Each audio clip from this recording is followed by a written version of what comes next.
And they're off. And a good start for the quartet. Yesterday's news on the extreme outside is showing the most early lick. Exuberance down along the inside. Dream Tree, Piedi Bianchi looks like they're crawling along early on. Nobody really hard sending, and yesterday's news just ending up on the lead. And she's clear while really not being asked at all. And now Dream Tree, sensing that slow pace, is going up to put a little pressure on as they move around the turn. So yesterday's news lets it out a notch to lead it over a length. Dream Tree is hard held in the second spot. Exuberance was able to save all the ground while racing 3.5 off the lead. And Piedi Bianchi is just outside of her, 24-3. A leisurely opening quarter mile for these good fillies as yesterday's news, under a tight hold from Mario Gutierrez, shows the way up the Starlet backstretch, and she leads the way by a tight length.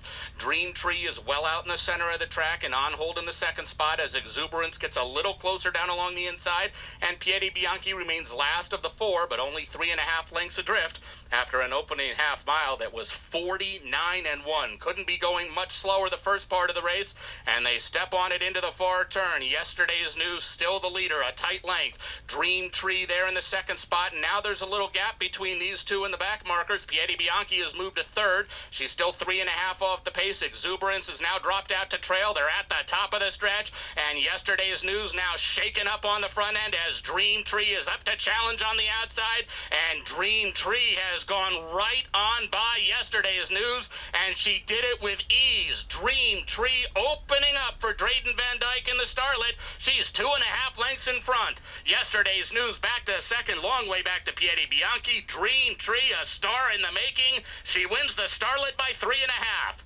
Yesterday's news was second, tight for third between Piedi Bianchi and Exuberance.